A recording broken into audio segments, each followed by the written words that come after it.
السلام علیکم۔ ویڈیو کی طرف جانے سے پہلے میری آپ سے گزارش ہے کہ آپ اس چینل کو ضرور سبسکرائب کریں تاکہ ہر نئی آنے والی ویڈیو آپ تک پہنچ سکے۔ 1980-81 میں سب سے بڑا نوٹ 100 روپے کا ہوتا تھا۔ مہنگائی اس وقت بھی تھی لیکن ضروریات زندگی کی قیمتیں 100 روپے تک پہنچ کر رک جاتی تھیں۔ مجھے آج بھی یاد ہے کہ اس وقت سب سے مہنگا جوتا 99 روپے میں ملتا تھا اور لوگ جوتوں کی دکان پر جا کر جوتا دیکھتے تھے اور افسوس سے کہتے تھے اتنا مہنگا، توبہ توبہ۔ میں اس وقت 6ٹھی جماعت میں پڑھتا تھا۔ ہماری کلاس میں ایک عارضی ماسٹر صاحب آئے۔ یہ ماسٹر صاحب سابق استاد تھے۔ وہ کبھی اسی اسکول میں پڑھایا کرتے تھے لیکن پھر وہ اعلیٰ تعلیم کے لیے ملک سے باہر چلے گئے۔ وہاں سے واپس آئے تو انہوں نے اپنا کاروبار شروع کر دیا اور اللہ تعالیٰ کے کرم سے خوشحال ہو گئے، لیکن کبھی کبھی ان کے اندر کے استاد کو مرگی کا دورہ پڑتا اور وہ بے چین ہو جاتے اور چند دنوں کے لیے اسکول کی کوئی کلاس سنبھال لیتے۔ وہ طالب علموں کو درسی کتابیں پڑھانے کے بجائے انہیں زندگی کا درس دیتے تھے۔ ان کے دیے ہوئے بے شمار درس آج بھی میرے ذہن میں تازہ ہیں اور میں جب بھی زندگی کی کسی اندھی اور بیری صورتحال میں جا پھنستا ہوں تو اس عارضی ماسٹر صاحب کے دیے ہوئے سبق میرے لیے روشنی کا کام کرتے ہیں اور میں ٹٹول کر اپنا راستہ تلاش کر لیتا ہوں۔ میں اکثر سوچتا ہوں کہ اگر ہمارے ملک کے تمام ڈاکٹرز، انجینئرز، پروفیسرز، سرکاری ملازم، سیکرٹریز، بزنس مین، گلوکار، اداکار، صحافی اور سیاستدان سال میں ایک ہفتے کے لیے عارضی ماسٹر صاحب بن جائیں، وہ دور دراز علاقے کے کسی مڈل یا ہائی اسکول میں ڈیرہ ڈال لیں اور وہ طالب علموں کو زندگی کا سبق دیں، انہیں مطالعہ کرنے، محنت کرنے، آگے بڑھنے، کامیاب ہونے اور لوگوں کے کام آنے کا سبق دیں۔ وہ ان طالب علموں کو ویژن، حب الوطنی، نیک نیتی، لائف سٹائل اور پازیٹیو تھنکنگ سکھا دیں تو پورا ملک تبدیل ہو سکتا ہے۔ اس ملک کے بچے بچے کی سوچ کا دھارا بدل سکتا ہے۔ کاش ہم میں سے کوئی شخص اس نیک کام کا بیڑا اٹھا لے۔ بہرحال میں موضوع کی طرف واپس آتا ہوں۔ ہمارے عارضی ماسٹر صاحب ایک دن ہماری کلاس میں آئے۔ وہ کلاس کے سامنے کھڑے ہوئے، انہوں نے اپنی جیب میں ہاتھ ڈالا، 100 روپے کا کڑکڑاتا ہوا تازہ نوٹ نکالا اور کلاس کو دکھا کر بولے، یہ کتنے کا نوٹ ہے؟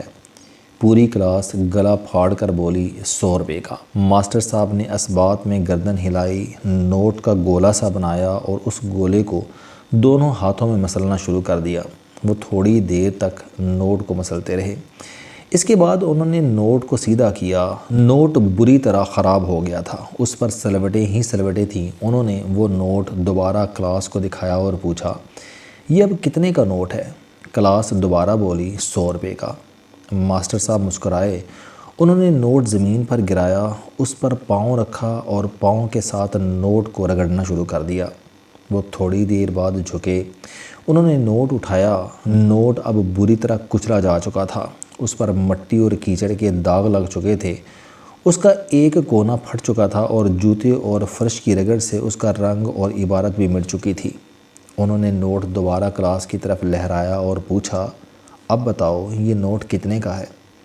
کلاس کا جواب وہی تھا، جناب یہ نوٹ اب بھی 100 روپے کا ہے۔ ماسٹر صاحب نے نوٹ طے کیا اور جیب میں رکھ لیا۔ وہ کلاس کی طرف مڑے اور آہستہ اور نرم آواز میں بولے، اس نوٹ کی قیمت 100 روپے تھی، اس وقت بھی جب یہ نیا نکور اور خوبصورت تھا، اس وقت بھی جب میں نے اسے ہاتھ میں مسلا اور اس وقت بھی جب میں نے اسے جوتے تلے رگڑا۔ وہ رکے، مسکرائے اور بولے، 100 روپے کا نوٹ 100 روپے کا نوٹ ہی رہا۔ نوٹ کی کسی تذلیل، کسی زیادتی اور کسی بے حرمتی نے نوٹ کی اہمیت، نوٹ کی ویلیو اور نوٹ کی وقت میں کمی نہیں کی۔ ہم حیرت سے ماسٹر صاحب کی طرف دیکھتے رہے۔ ماسٹر صاحب بولے، دنیا کے بڑے لوگ 100 روپے کے نوٹ کی طرح ہوتے ہیں۔ یہ لوگ اپنی جب مقبولیت کی انتہا پر ہوتے ہیں تو یہ بھی 100 روپے کے نوٹ ہوتے ہیں، اور جب یہ لوگ زندگی کی سختیوں، زندگی کی ٹھوکروں اور زندگی کی مشکلوں میں گھرے ہوتے ہیں تو اس وقت بھی یہ لوگ 100 روپے کے نوٹ ہی ہوتے ہیں۔ 100 روپے کا نوٹ سیٹھ صاحب کی جیب میں ہو یا کسی بھنگی کی بدبودار شلوار کے نیفے میں ہو، 100 روپے کا نوٹ ہی رہتا ہے۔ وہ سیرے کی لڑی میں لٹک رہا ہو، کسی مزار کے سرہانے پڑا ہو، خانہ کعبے کی چوکھٹ پر دھرا ہو، کسی طوائف کے قدموں میں بکھرا ہو یا کسی بدبودار نالی میں تیر رہا ہو، اس کی قدر، اس کی قیمت میں کوئی فرق نہیں پڑتا۔ ماسٹر صاحب رکے، انہوں نے لمبا سانس بھرا اور نرم آواز میں بولے، تم لوگ زندگی میں 100 روپے کا نوٹ بننے کی کوشش کرنا، ملک کا سب سے بڑا کرنسی نوٹ۔ اگر تم ایک بار 100 روپے کا نوٹ بن گئے تو اس کے بعد اپنی قدر کو پہچاننا اور پھر حالات کی سختی، مسائل کی گرمائش اور آزمائشوں کی دھوپ سے نہ گھبرانا، کیونکہ حالات جو بھی ہوں، آزمائشیں، مسائل اور سختیاں کتنی ہی کڑی کیوں نہ ہوں، تمہاری قدر وہی رہے گی، تمہاری قیمت وہی رہے گی۔ وقت کی کوئی سختی، آزمائش کی کوئی توہین اور حالات کا کوئی الٹا سیدھا چکر تمہیں 125 روپے نہیں کر سکے گا۔